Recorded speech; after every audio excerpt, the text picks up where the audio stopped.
राम राम राम सर्वेभ्यः हृत्पूर्वक नमस्काराः.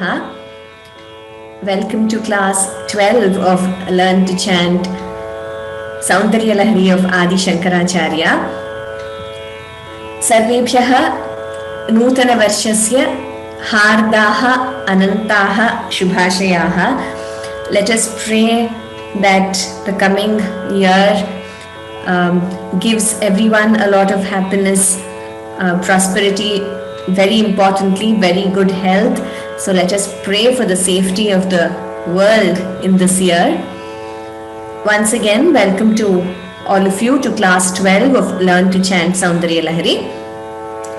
We have completed till verse 24. Last class was Punaravartanam, revision by Prithvi.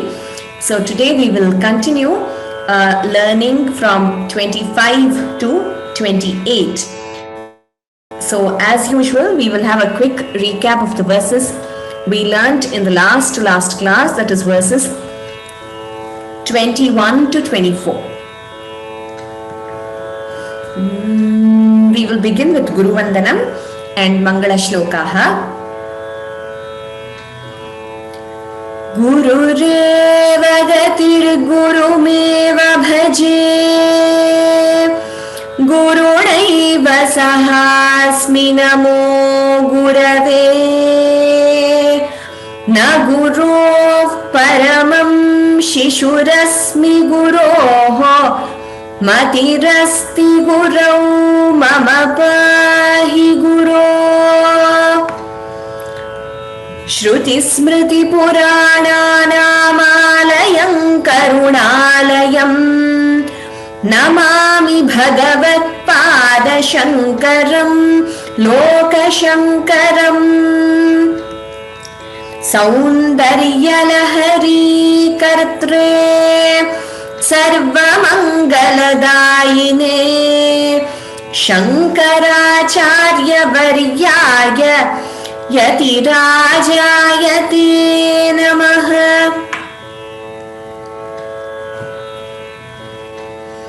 शिवशक्त्या युक्तः यदि भवति शक्तः प्रभवितुं न चेदेवं देवः न खलु कुशलः स्पन्दितुमपि अतस्त्वामाराध्याम् हरिहर विरिञ्चादिभिरपि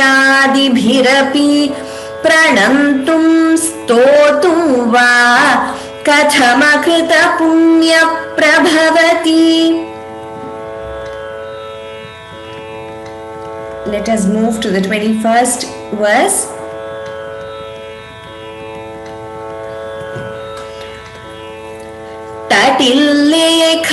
तटिल्लेखातन्वीं तपन शशिवैश्वानरमयीं निषण्णां षण्णामप्युपरि कमलानां तव कलां महापद्माटव्यां मृदितमलमायेन मनसा महान्तः पश्यन्तः दधति परमाह्लादलहरीं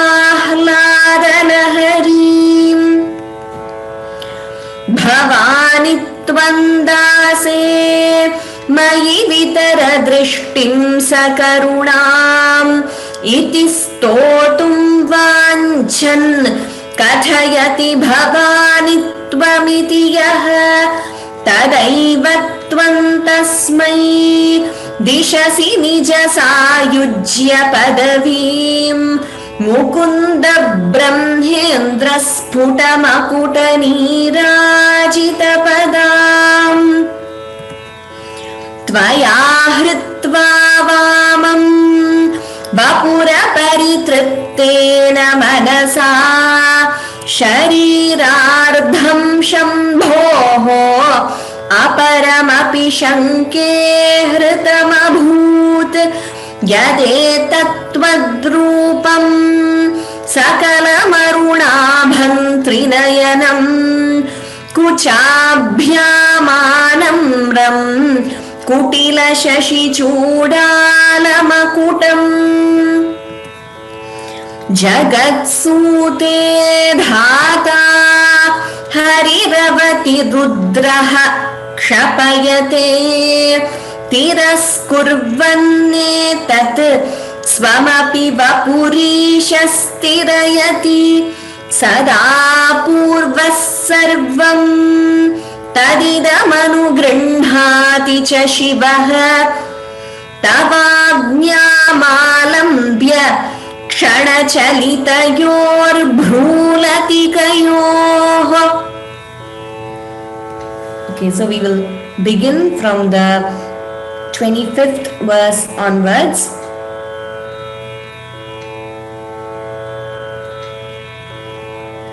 Shivani, please unmute.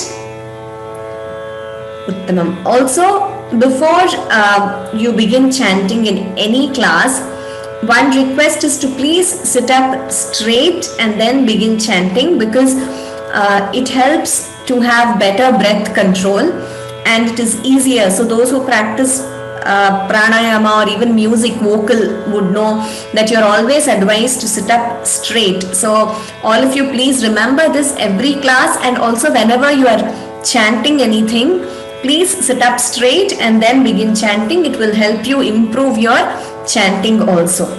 So let us begin with the 25th verse. Shivani. Trayanam devanam Trayanam devanam Trayanam devanam Triguna janitanam tava shive Triguna janitanam tava shive Triguna janitanam tava shive Bhavet puja puja Bhavet puja puja Bhavet puja puja Tava charanayorya virachita Tava charanayorya virachita Tava charanayorya virachita Tatha hi tvat padodvahana Tatha hi tvat padodvahana Tatha hi tvat padodvahana Manipithasya nikate Manipithasya nikate Manipithasya nikate Sthita hyete shashvat Sthita hyete shashvat Sthita hyete shashvat Mukulita karottam samakutaha Mukulita karottam samakutaha Mukulita karottam samakutaha. Uttamam. Actually, in the third line, we are not supposed to split that way, because it is the first time I taught you by splitting. So we will have to chant it as Tatha hitvat padodvahana manipithasya nikate together. Then here Trayanam devanam, you could optionally combine the anuswara and combine the sandhi and chant it as Trayanam devanam. Triguna janitanam tava, you could combine the sandhi and chant it as Triguna janitanam tava shive. Bhavet, bha is mahaprana. Bhavet puja puja tava charanayorya virachita. Next, tatha, tha is mahaprana. Tatha hitvat, so dvitvam here, please note. Tatha hitvat padodvahana. Again, padodvahana, again dvitvam there. Manipithasya nikate, like I already said, we chant together without taking a break. Sthita, stha there, tha is mahaprana. Hyete, please note the pronunciation. Ha and ya, hyete shashvat. Mukulita karottamsa makutaha. Again. Trayana देवानां त्रिगुणजनितानां तव शिवे त्रयाणां देवानां त्रिगुणजनितानां तव शिवे त्रयाणां देवानां त्रिगुणजनितानां तव शिवे भवेत् पूजा पूजा तव चरणयोर्या विरचिता भवेत् पूजा पूजा तव चरणयोर्या विरचिता भवेत् पूजा पूजा तव चरणयोर्या विरचिता तथा हि त्वत्पादोद्वहनमणिपीठस्य निकटे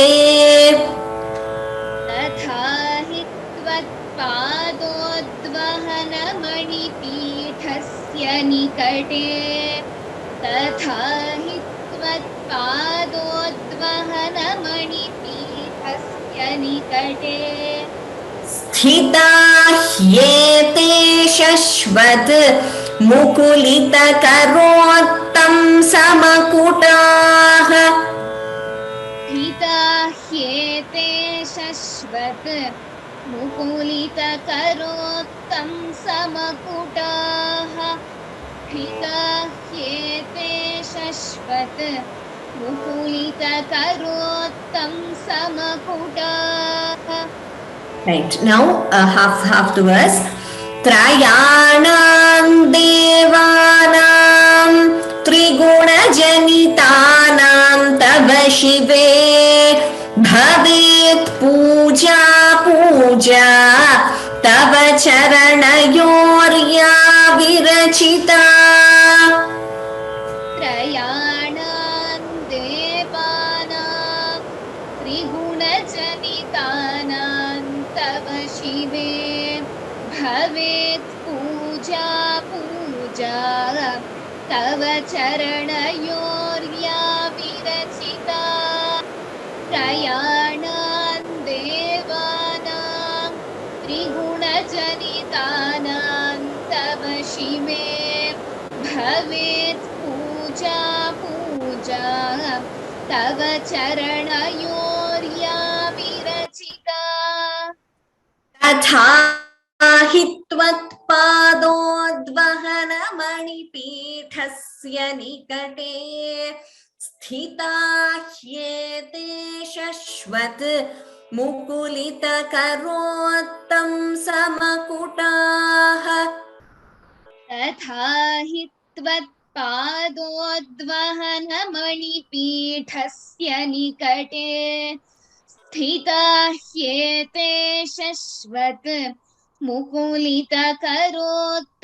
समकुटाः तथा हि त्वत्पादोद्वहनमणिपीठस्य निकटे स्थिता ह्येते शश्वत् मुकुलितकरोत्तं समकुटाः. Uttamam. Now the entire verse. त्रयाणां देवानां त्रिगुणजनितानां तव शिवे भवेत् पूजा पूजा तव चरणयोर्या विरचिता तथा हि त्वत्पादोद्वहनमणिपीठस्य निकटे स्थिता ह्येते शश्वत् मुकुलितकरोत्तं समकुटाः त्रयाणां देवानां त्रिगुणजनितानां तव शिवे भवेत् पूजा पूजा तव चरणयोर्या विरचिता तथा हि त्वत्पादोद्वहनमणिपीठस्य निकटे स्थिता ह्येते शश्वत् मुकुलितकरोत्तं समकुटाः त्रयाणां देवानां त्रिगुणजनितानां तव शिवे भवेत् पूजा पूजा तव चरणयोर्या विरचिता तथा हि त्वत्पादोद्वहनमणिपीठस्य निकटे स्थितास्येते शश्वत् मुकुलितकरोत्तं समकुटाः. Yes, so there's a question. Can we chant the last line as Sthita Hyete Shashvan Mukulita? That is possible, yes, if you choose not to split and if you choose to combine the Sandhi. Similarly, you can also chant Trayanan Devanan Triguna Janitanan Tava Shive. So everywhere you could combine the Sandhi and chant.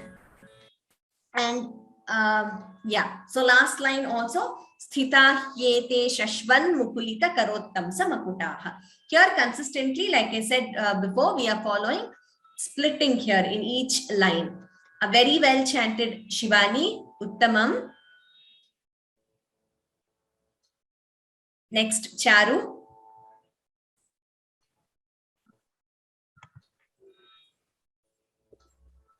Yes, I request all the panelists to please chant slowly and in the same pitch in which I chant so that it would be easy for those who are following also. Okay, so 26th verse, Charu. Virinchi panchatvam. Virinchi panchatvam. Virinchi panchatvam. So here this is Virinchihi panchatvam. That is what we call Upadhmaniya. So Visarga followed by Pa. You all will be familiar by now. Upadhmaniya. So how is it chanted? It is chanted using the lips. So there is a sudden expulsion of air and you close the lips. So Virinchi panchatvam. That is how it should be chanted. Virinchi panchatvam. Virinchi panchatvam. Virinchi panchatvam. Vrajati harirapnoti viratim. Vrajati harirapnoti viratim. Vrajati harirapnoti viratim. Vinashankinashaha. Vinasham kinashaha. Vinasham kinashaha. Bhajati dhanadoyati nidhanam. Bhajati dhanadoyati nidhanam. Bhajati dhanadoyati nidhanam. Vitandri mahendri. Vitandrim mahendrim. Vitandrim mahendrim. Charu, it is not Vitandrim Mahendrim. There is no im there. It is Vitandri Mahendri in both the places. Okay. Vitandri Mahendri. Vitandri mahendri. Vitandri mahendri. Vitatirapi sammilita drisha. Vitatirapi sammilita drusha. Vitatirapi sammilita drusha. Mahasamharesmin. Mahasamharesmin. Mahasamharesmin. Viharati satitvat patirasau. Viharati satitvat patirasau. Viharati satitvat patirasau. So here Virinchihi Panchatvam, I already told you, Upadmaniya. So that would be Virinchif Panchatvam, Brajati Harirapnoti Viratim, Vinasham Kinashaha. So Anuswara followed by Ka. You could combine it and chant it as Vinasham Kinashaha. And in most books, it would be given as Vinasham Kinasho. That is because the Sandhi is combined. So if you choose not to pause after Kinashaha, you could chant it as Vinasham Kinasho Bhavati Dhanado Yati Nidhanam. But if you pause, please split the Sandhi as Kinashaha. Bha is Mahaprana. Dhanada, Dha is Mahaprana here. Second, Do here is Alpa Prana, but Dha is Mahaprana. Yati Nidhanam, Dha is Mahaprana. Then Vitandri Mahendri Dirgha. Vitatirapi Sammilita Drisha. Mahasamharesmin. This is what we call Avagraha Chinha. This S-like symbol in Devanagari, that is called Avagraha Chinha. It denotes Purva Rupa Sandhi. So when you split it, it would be Mahasamhare Asmin. So instead of A, you get this sign. It denotes a Sandhi, but we just chant the word as it is. We do not pronounce that symbol. Mahasamharesmin Viharati Satitvat Pati Rasau. Satitvat Dvitvam there. Satitvat Pati Rasau. We will repeat this. Virinchif Panchatvam Brajati Harirapnoti Viratim. Virinchip Panchatvam Vrajati Harirapnoti Viratim. Virinchip Panchatvam Vrajati Harirapnoti Viratim. Vinashankinashaha Bhajati Dhanado Yati Nidhanam. Vinasham Kinashaha Bhajati Dhanado Yati Nidhanam. Vinasham Kinashaha Bhajati Dhanado Yati Nidhanam. Vitandri Mahendri Vitatirapi Sammilita Drisha. Vitandri Mahendri Vitatirapi Sammilita Drisha. Vitandri Mahendri Vitatirapi Sammilita Drisha. Mahasamharesmin Viharati Satitvat Patirasau. Mahasamharesmin Viharati Satitvat Patirasau. Mahasamharesmin Viharati Satitvat Patirasau. Okay, now half a verse. Virinchif Panchatvam Brajati Harirapnoti Viratim. Vinasham Kinashaha Bhajati Dhanado Yati Nidhanam. Virinchip Panchatvam Vrajati Harirapnoti Viratim. Vinasham Kinashaha Bhajati Dhanado Yati Nidhanam. Virinchip Panchatvam Vrajati Harirapnoti Viratim. Vinasham Kinashaha Bhajati Dhanado Yati Nidhanam. Vitandri Mahendri Vitatirapi Sammilita Drisha. Mahasamharesmin Viharati Satitvat Patirasau. Vitandri Mahendri Vitatirapi Sammilita Drisha. Mahasamharesmin Viharati Satitvat पतिरसौ वितन्द्री माहेन्द्री विततिरपि सम्मीलितदृशा महासंहारेऽस्मिन् विहरति सति त्वत्पतिरसौ. Uttamam. Now the entire verse.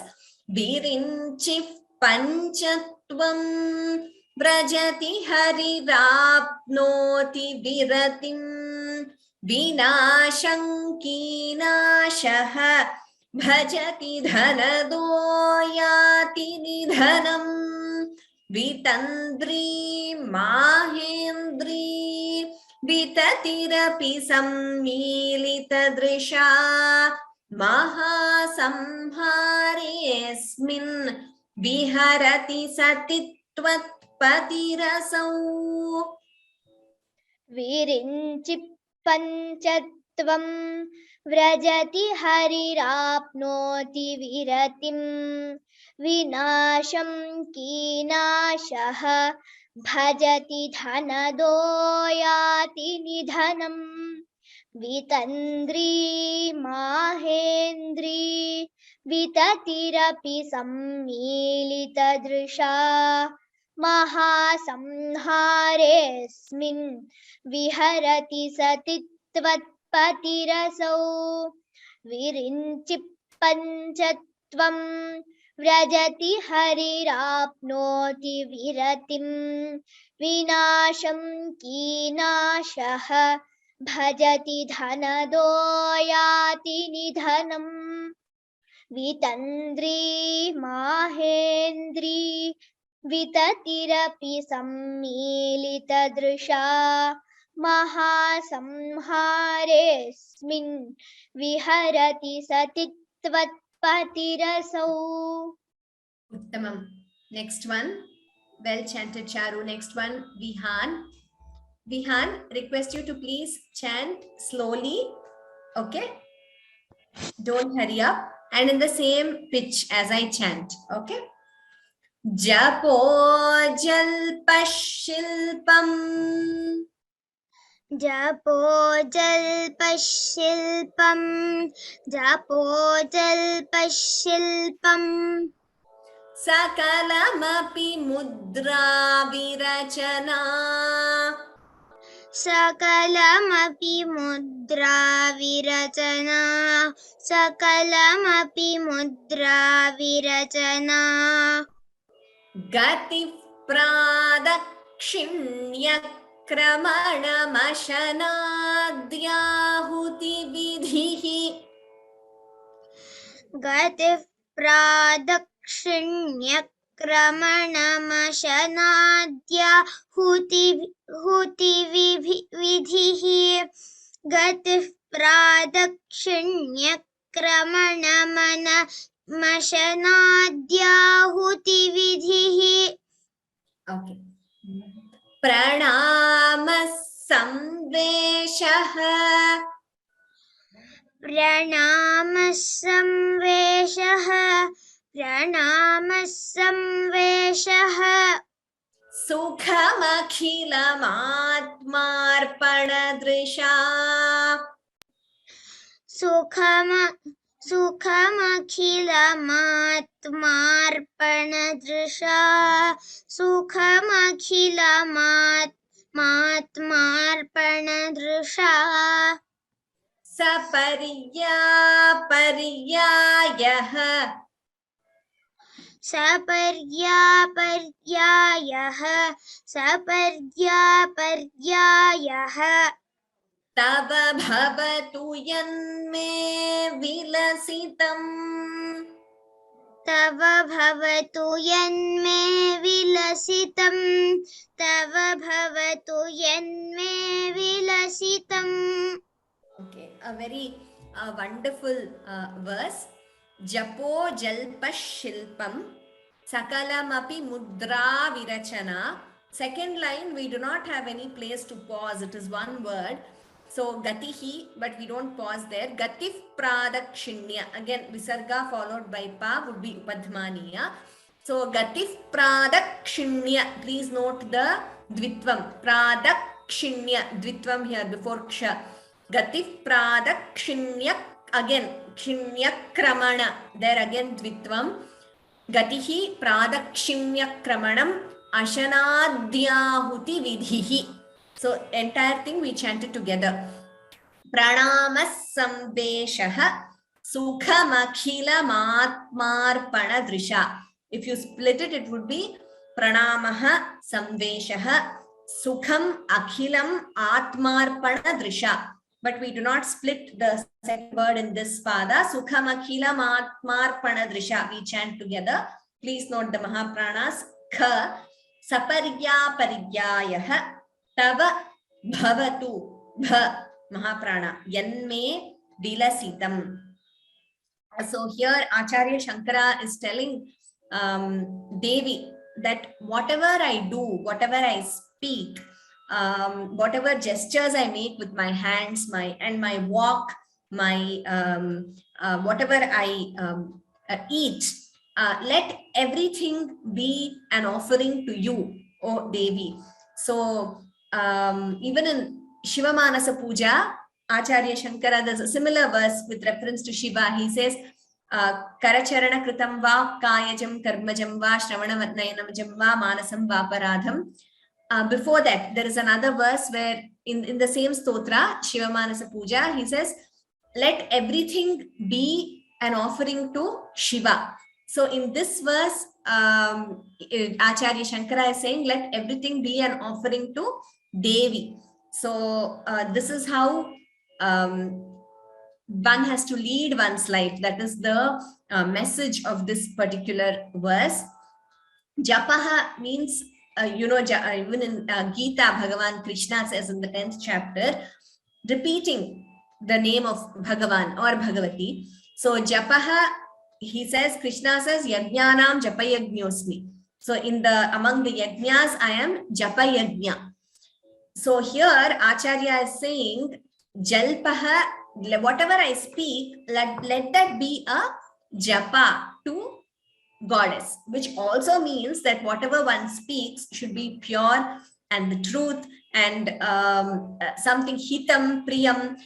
So like Krishna says in the Gita, Anudvegakaram Vakyam. So you get a lot of, similarities between many of these stotras, Gita, etc. So that's how one's words should be. And mudra, whatever gestures I make with my hands, let that be a mudra. That is, let that be a worship to Devi. So the mudras which they do in puja. Gatihi pradakshinya kramanam. So gatihi, walking, let that be a pradakshina to Devi. Ashanam is to eat. So whatever I eat, let that be an ahuti or a sacrifice to Devi. In this way, he says, Sukham Akhilam Atmarpana Drisha. Let everything be an arpana or an offering to Bhagavati. So, this is how even in the Gita, Bhagavan says, he tells Arjuna, Yat karoshi yadashnasi yadjuhoshi dadasi yat tapasyasi kaunteya tatkurushva madarpanam. Meaning, whatever sacrifice you do, whatever you eat, whatever you give, let everything be madarpanam, an offering to me, that is an offering to Bhagavan. So this is a similar bhava we find in many of these stotras. So this also shows how one should lead one's life. It's a very beautiful stotra, a shloka, a very important one in Saundarya Lahari. Vihan, we will repeat this. Jalpashilpam sakalamapi mudra virachana. Japojalpashilpam sakalamapi mudra virachana. Japojalpashilpam sakalamapi mudra virachana. Gati pradakshinyakramanamashanaadhyahuti vidhihi. Gati pradakshinyakramanamashanaadhyahuti vidhihi.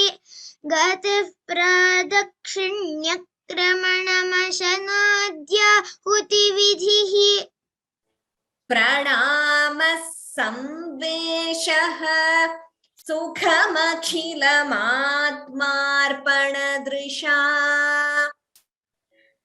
प्रणामः संवेशः सुखमखिलमात्मार्पणदृशा प्रणामः संवेशः सुखमखिलमात्मार्पणदृशा सपर्यापर्यायः तव भवतु यन्मे विलसितम् सपर्यापर्यासः तव भवतु पर्यासः, it's not पर्यासः, it is पर्यायः.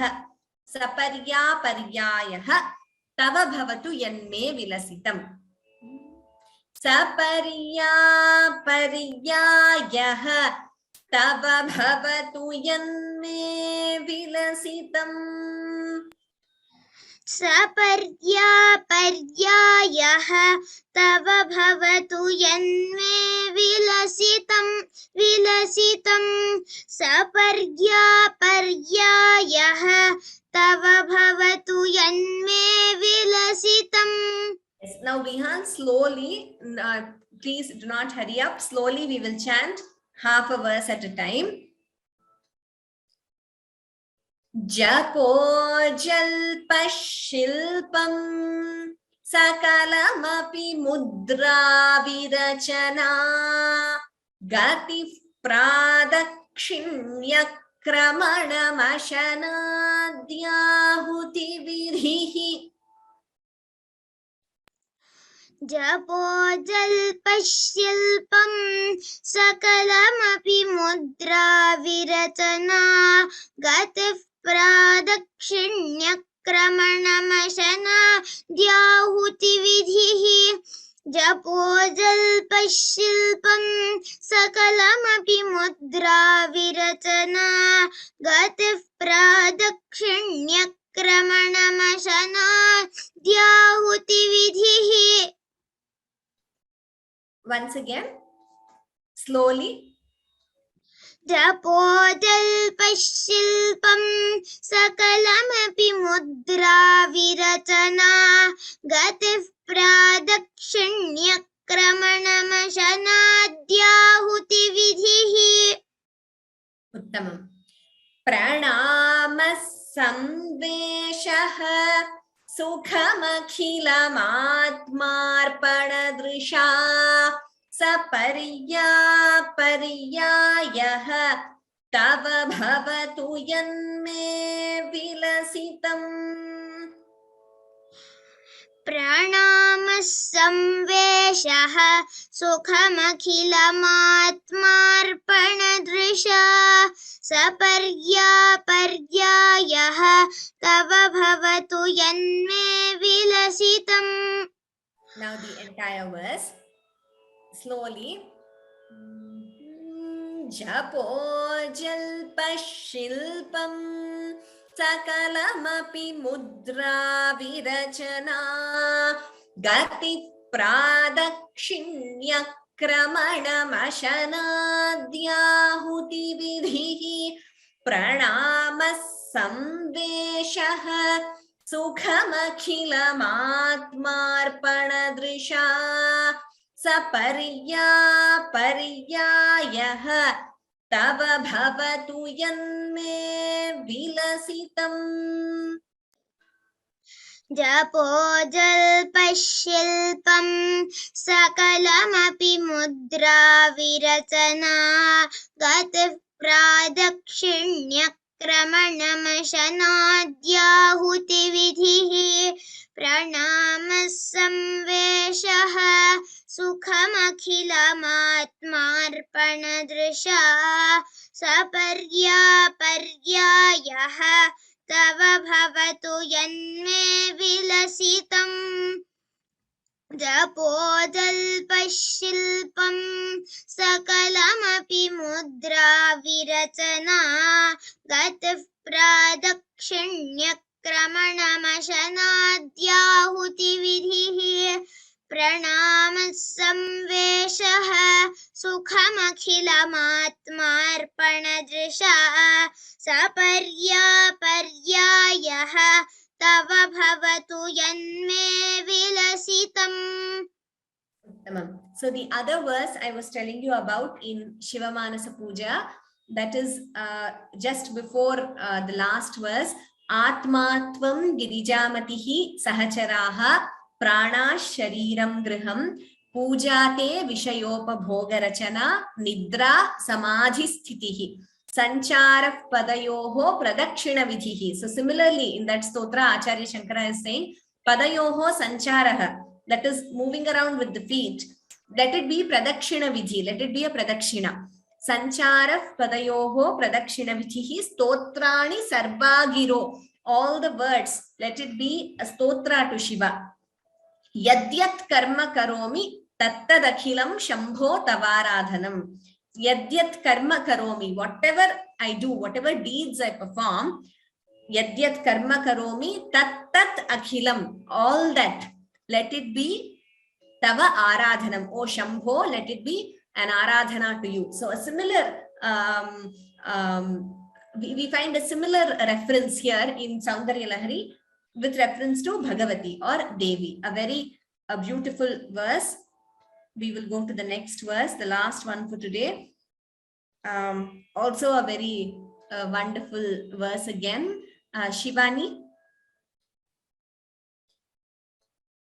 Sudhamapyaswadya Pratibhaya jara mrityuharinim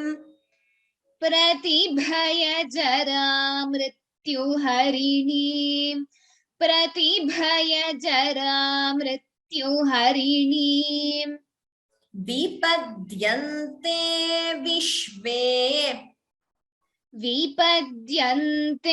vishve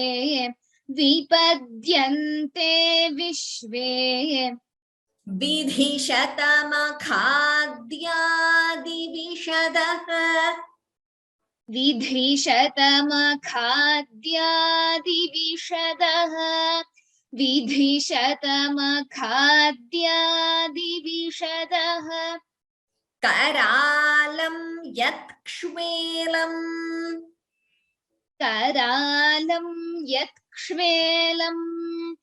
Karalam yatkshvelam Kabalitavata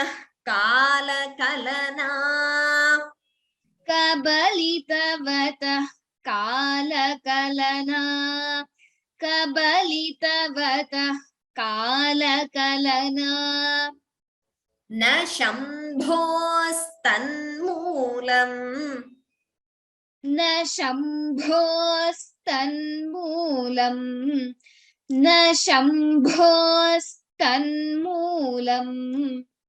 Tava janani tatanka mahima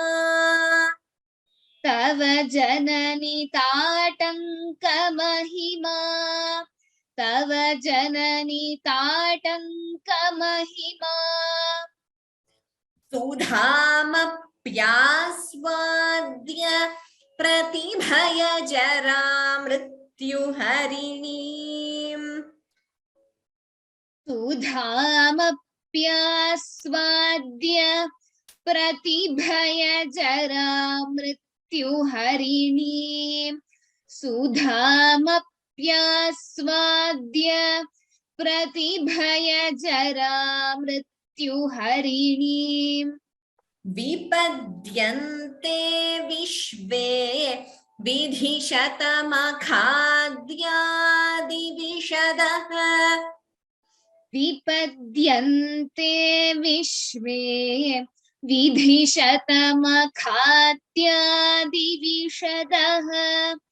Vipadyante vishve vidhishatamakhadya divishadaha Karalam yatkshvelam Kabalitavata कालकलना करालं यक्ष्मेलं कबलितवतः कालकलना करालं यक्ष्मेलं कबलितवतः कालकलना न शम्भोस्तन्मूलं तव जननि ताटङ्कमहिमा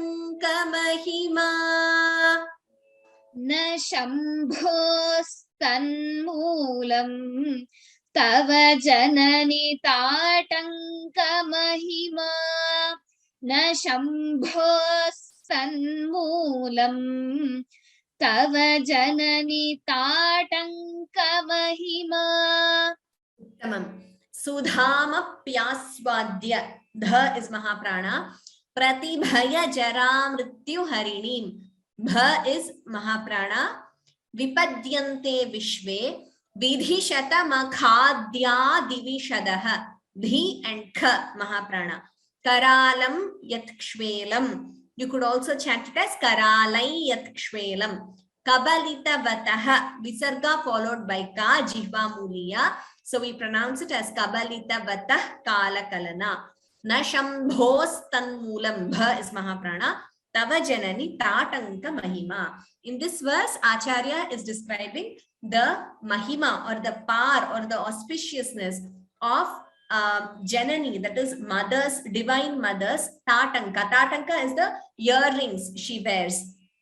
So Acharya Shankara says here that even after drinking nectar, sudha, that is amrita, which is supposed to remove the fear of jara, old age, and mrityu, death. So that is the nectar of immortality, right? Sudha, which came out from the ocean when the ocean was churned by the asuras and the devas. So as we all know, before that poison came out, and that poison, before it could engulf the worlds and affect everyone, Ishvara drank that poison and held it in his throat. So which is why his throat became blue, and he is also called Neelakantha. So here Acharya says, then even after drinking nectar, which is supposed to rid one from jara, that is old age, and mrityu, death, still many gods, they still are not free from suffering, because at the time of delusion, again everything is everything goes back to that ultimate form, and again there is a prakriti, again the creation happens. However, Ishvara, who drank poison, and that did not affect him. So he says that is not na shambhoho tanmulam. That is not because of the power of Ishvara, Shambhu, but that is tava janani tatanka mahima, because of the power of your and the auspiciousness of your earrings that protected Ishvara, and that poison could do nothing to him. That poison could not affect him. So this is the power of Devi's earrings. So this is a very important verse. Again, we will chant half the verse now. Sudhamapyaswadya pratibhaya jara mrityu harinim vipadyante vishve vidhishatamakhadhyadi vishadah सुधामप्यास्वाद्य प्रतिभय जरा मृत्यु हरिणीं विपद्यन्ते विश्वे विधिशतमखाद्यादिविशदः सुधामप्यास्वाद्य प्रतिभय जरा मृत्यु हरिणीं विपद्यन्ते विश्वे विधिशतमखाद्यादिविशदः करालं यत्क्ष्वेलं कबलितवतः कालकलना न शम्भोस्तन्मूलं तव जननि ताटङ्कमहिमा करालं यत्क्ष्वेलं कबलितवतः कालकलना न शम्भोस्तन्मूलं तव जननि ताटङ्कमहिमा करालं यत्क्ष्वेलं कबलितवतः कालकलना न शम्भोस्तन्मूलं तव जननि ताटङ्कमहिमा. Before we go to the entire verse, a doubt here. Sudhamapyaswadya. This the is not a Mahaprana. I think I've mentioned it before, like Vidya, Adya. Here, all these words, here the word is Aswadya. This is D plus Ya. That is D. It is not Dha. Sudha, Dha is Mahaprana. Sudhamapyaswadya. Dya is not Mahaprana. Second line also vipadyante. Here again it is not a Mahaprana. Vidhi, dha is Mahaprana. Shatamakadya. Only ka is a Mahaprana here. Dya is not a Mahaprana. It is an Alpaprana letter.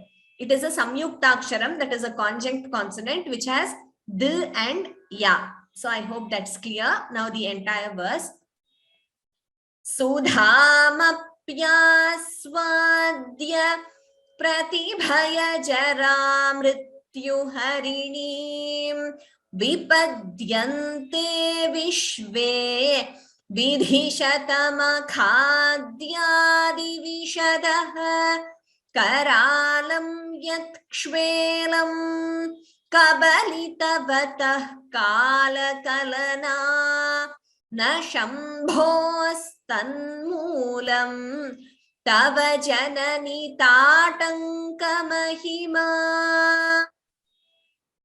Sudhamapyaswadya pratibhaya jara mrityu harini vipadyante vishve vidhishatamakhadhyadi vishadah karalam yatkshvelam kabalitavata kalakalana na shambhostanmulam tava janani tatankamahima sudhamapyaswadya pratibhaya jara mrityu harini vipadyante vishve vidhishatamakhadhyadi vishadah karalam yatkshvelam kabalitavadah kalakalana na shambhostanmulam tava janani tatankamahima. Tamam. So we will quickly recap all the verses which we learned today, that is 24 to 28. 25 to 28, sorry. Trayanam devanam trigunajanitanan tava shive bhavet puja puja Tava charanayorya virachita tatha hitvat padodvahana manipithasya nikate sthita hyete shashvat mukulita karottam samakutaha virinchif panchatvam brajati harirapnoti viratim vinashankinaashaha bhajati dhanadoyati nidhanam vitandri mahendri vitatirapi sammilita drisha mahasamharesmin viharati satitvat patirasau japo jalpashilpam Sakalamapi mudra virachana gati pradakshinya kramanamashanaadyahuti vidhihi pranamassamveshah sukhamakhilamatmarpanadrisha saparya paryayah tava bhavatu yanme vilasitam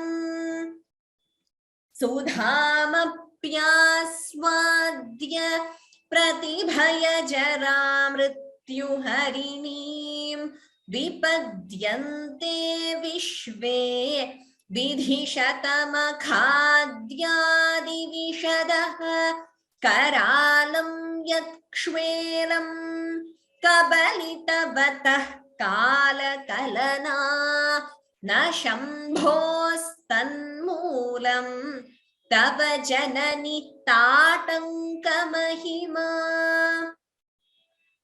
Okay, so with this we have completed learning 4 verses today. We have some more time. Some of you have asked me why is verse 22 important. I'll just quickly go over it. So this verse tells us how Bhagavati gives importance only to bhakti, devotion, and not necessarily to grammar or anything like that. So the first line, Bhavanitvam dase mayi vitara drishtim sakarunam. So this is one whole line which means Bhavani, that is O Devi, Tvam dase mayi. So dasa is servant. Vitara drishtim sakarunam. So please shower your grace, full of mercy. Drishti is grace, sight, eyesight. Sakarunam drishtim. So your eyesight or full of mercy or grace, please shower it on this servant of yours, O Bhavani. So this is what this line means. Itis totum vanchan kathayati bhavanitvam itiyaha. So one devotee, he wanted to say this line to Devi. So he practiced this many times. Bhavanitvam dase mayi vitara drishtim sakarunam. But when he went there, it is totum vanchan. So he wanted to praise or to say this. Totum is to do stava or praise her, praise Devi in this way. But ended up saying only Bhavanitvam. He forgot the rest of the line. He wanted to say the entire line. Bhavanitvam dase mayi vitara drishtim sakarunam. But when he actually went before Devi, he only said Bhavanitvam. He did not say the rest of the line. However, just by overwhelmed by his devotion, Bhagavati granted him Nija Sayujya Padavi, the ultimate state. So she gave him Sayujya Padavi. So just by saying those 2 words. Also another meaning is Bhavani in Sanskritam means become. That is I become. Tvam is you. So when you just take these 2 words, Bhavanitvam, it gives you that the same meaning as Aham Brahmasmi. That is, I am the Brahman. That is the Advaita philosophy. So though the devotee wanted to tell the entire line, he just said Bhavanitvam. In one way, it is that ultimate state also. That is Aham Brahmasmi. It gives the same meaning. But Bhagavati was so pleased by devotion that just by these 2 words, listening to Bhavanitvam, she granted him Sayujya Padavi. So this shows the importance of bhakti. Again, linking it back to Gita, Bhagavan says, Bhaktyatu ananyaya shakyaha. He tells Arjuna, I am capable of being seen in this way. After Vishwarupa Darshana, he says, only by Ananya Bhakti, that is Achanchala Bhakti, unwavering devotion. Many places again, Bhagavan speaks of Bhakti in the Gita also. So these verses, each verse has a lot of depth. We will not be able to do justice to the verses. What I told you also is a very, very brief meaning because we are focusing only on chanting in this class. But like I've said, there is already a pre-recorded version by Vidushi Purnima Prasad ji in Vyoma. So on Sanskrit from Home, you will be able to get that. You could go through that and listen to the meaning. Okay, so with this, we come to the end of today's session. Thank you so much to all of you for attending, and to all the panelists also who assisted so well. Before we conclude, the way we pronounce Anugrinhati is like I just said, Anugrinhati. That is how we say. Why it is so, Brahma, Janhavi, all these words, Vanhihi, they are pronounced slightly differently from how they are written. To listen to this in detail, you can listen to the recording of last to last class, where I also said that Saumya Bhagini's YouTube recording is there. I've sent you, all of you, the link to it. In our Suprabhatam course, she had taken a class on the grammatical aspects of chanting. In that also, she has briefly dealt with this. So please go through that if you want to know more about this rule. Okay, so now we will conclude with Shanti Mantraha. Sarve bhavantu sukhinah, sarve santu niramayaha, sarve bhadrani pashyantu, ma kaschid dukkha bhag bhavet. Om Shanti Shanti Shanti. Sarvebhyah dhanyavadaha. Thank you very much to all of you for attending, and to all the panelists also. We will meet next Sunday at the same time and continue learning the rest of the verses. Once again, a very happy and a blessed New Year to all of you. Dhanyavadaha. Punar milamaha. Ram Ram Ram.